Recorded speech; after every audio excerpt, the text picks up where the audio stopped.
Hi, welcome back to Cove Street Boatworks. We're going to try a real short video today. We're going to try something different. I'd like to get you more engaged, try to get some more feedback and comments. So we're going to take a look at this Concordia Beetlecat, 12-foot 4-inch length overall. I forget how wide this is. I got notes here. 6 foot wide, 450 pounds. These boats were designed in 1921. There's been over 4,000 of them built. It's a prolific one design class, sailed all over New England and actually all over the world. Gaff rigged, single solid sticks. It is an amazing boat to work on. It has an introduction to boat building techniques and practices because for a small boat, this has most of the practices, to build this that you would engage with just about any other project. From the canvas covered deck to the 1/2-inch planking to the steam bent white oak frames. This one was built prior to 1973. It's hull number 846. So in 1973, they changed to bronze fastenings. This one is steel fastened. That's always a problem when you're doing restorations of this vintage Beetlecat. So we're going to take a closer look at this. Another differentiation or a difference with this hull that we're going to have to look at is this was heavily fiberglassed. Polyester and fiberglass. It probably extended the life a bit, but as we'll take a look, you can see now where it is breaking apart. Water's probably gotten down in there. Combine that with the steel fasteners and the fact that there's just a ton of sister frames in here. This is going to be a bit of a challenge. So I'd like to examine this, and I'd like you in the comments to respond to how you'd approach this, what your priorities would be. Our goal here is to produce a serviceable sailing boat that we would feel safe with our kids or grandkids or significant other out in any kind of condition that these boats would normally sail. So not just on a sunny day with low wind. Have this thing go out there and compete with the fleet. So that's going to be our goal, and I'm going to reposition the camera and we're going to take a look at it. All right, so taking a little bit closer look at the inside of this Beetlecat, you can see that there's been an extensive amount of work done. We still have all the original cedar floors and everything that were in here, but there's been a lot of sister frames put in. The frame ends as they cross the keel are not in good shape whatsoever. The keel is not in good shape whatsoever. The centerboard trunk has had some really poor designed repairs done to it. Looks like they put steel carriage bolts through the ledger in the port and starboard side of the centerboard trunk to try to squeeze it together maybe to stop it from leaking when you were tacking. This was really not a well-designed repair whatsoever. It should have been taken apart. But that's all going to have to come apart, as well as the fiberglass on the outside. The transom looks maybe savable, but definitely the keel's going to have to go. We're going to want to pull all these sister frames out of here because sister frames are the bane of restoration. The only time that a sister frame is justified is if you are mid-season and you have an issue that you can't ignore, and you have to keep the boat in the water. So you put some sister frames in that, so there's no extensive restoration that has to be done, no proper restoration. You're just trying to limp the boat through the season.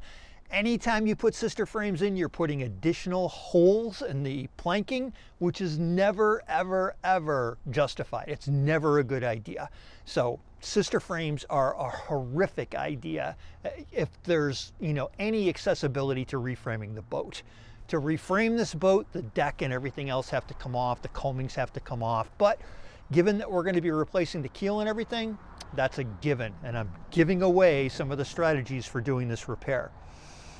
What else can I tell you about the inside of this boat? The trim looks halfway decent, the coamings and everything. There's some checks and cracks here, but more than likely they can be repaired. The decks look like they're in reasonably good shape. It is canvas decked.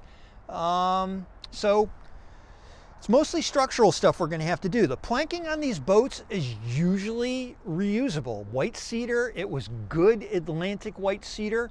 You can get really good Atlantic white cedar and really poor Atlantic white cedar, depending on how much sapwood there is. I've had planks, white cedar, Atlantic white cedar planks, rot on a boat before it got out of the yard. I mean, the sapwood is so prone to rot, it is unreal. The heartwood is much, much better. These are usually pretty select materials, and for the most part, most of these planks are going to be reusable if we're careful about removing the fastener, and that's going to be a problem. Steel fastened hull, we don't know what's underneath this. The fiberglass skirt that they put on here, the skin, while it did, while it did increase the longevity of the hull as far as its usefulness goes, it also possibly trapped salt water, because this came from the Cape, trapped salt water in between the inside of the skin and the hull, which probably further corroded the fasteners.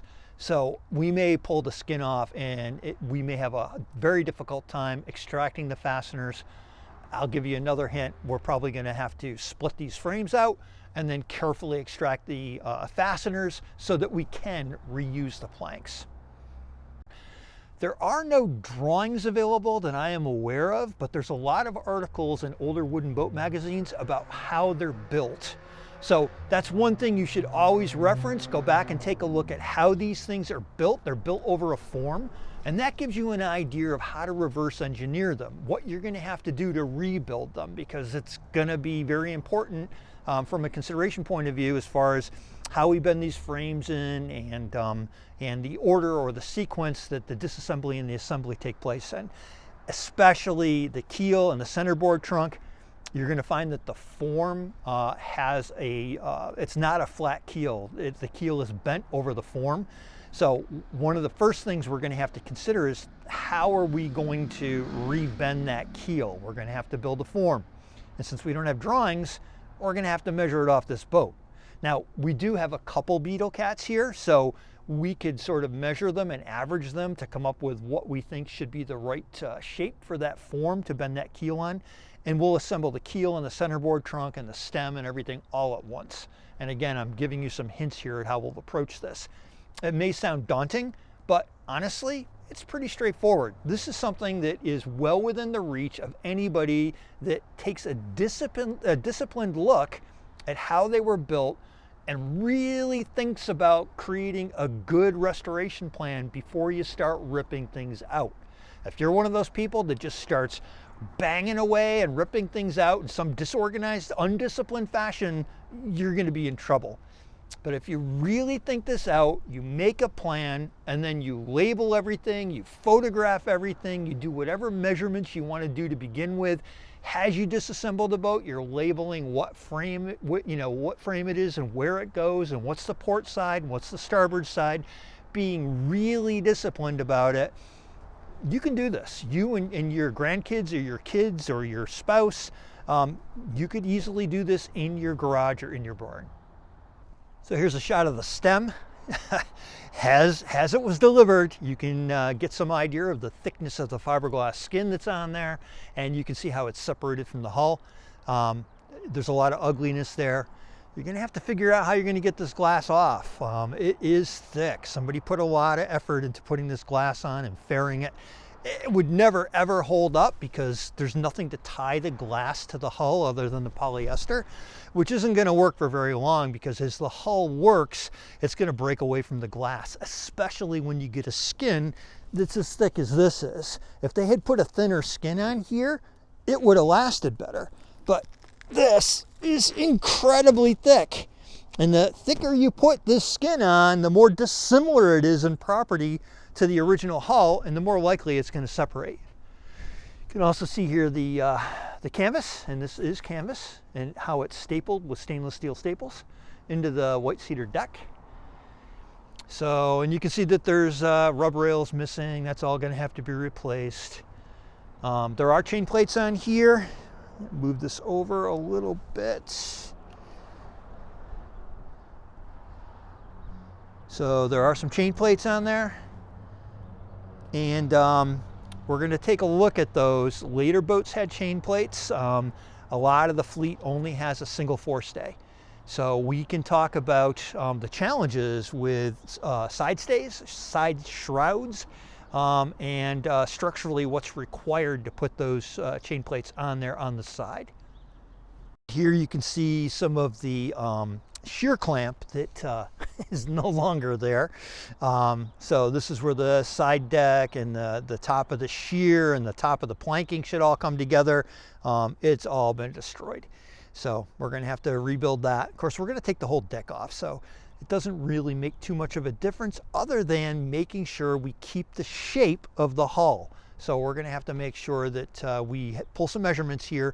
We do have some published specs that we can use.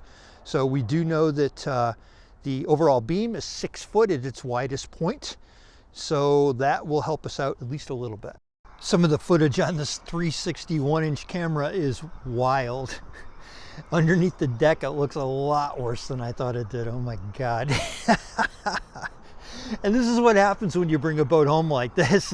It looks good when you can take a look at it, you know, without crawling around in the inside. But once you get the deck off, you never know what you're going to find. The centerboard trunk is split and is definitely going to need some work. And you can see a lot of rust leaching out of that centerboard trunk at the splits. So there's some steel in there all over the place that we're going to have to take a look at. Taking a quick look at the floors and the frames as they cross the keel, you can see that they're a mess. They are worn and tired, but amazingly, the planking is in actually pretty good shape, as are the floor timbers. So there is going to be some stuff that we can reuse there. And looking across the boat, if I can get it in this camera shot, you can see the sistered frames over there. And there's quite a few of them. Again, all steel fastened. You can see a lot of the iron leaching out, a lot of rust spots. I suspect the top sides of this boat, especially at that shear clamp, at that very top clamp where the side planking meets the deck, it's going to need a lot of work. That's our short little survey on Beetlecat hull number 846. It's going to be an experiment. I'm not sure if there's people out there interested in having this kind of interactive dialogue, but let's try. Let's see what kind of response we get. So please put in the comments how you would approach this if this was in your barn or your garage, what your priorities would be, what your concerns would be. If we can get enough people and you know, commenting and get some dialogue going on, maybe I'll put this ahead of the queue and pull it into the shop, and we'll start working through some of your concepts and take a look at what works and what doesn't. This is a great example for us to explore. And like I said, I have 2 of these at the very least. Sam Lawrence out on the Cape just found a 3rd that looks really enticing. I don't need 3 Beetlecats, but they're always fun to work through, and you can always find a home for them. So let's see how this works out. Thank you for your attention. I look forward to reading your comments.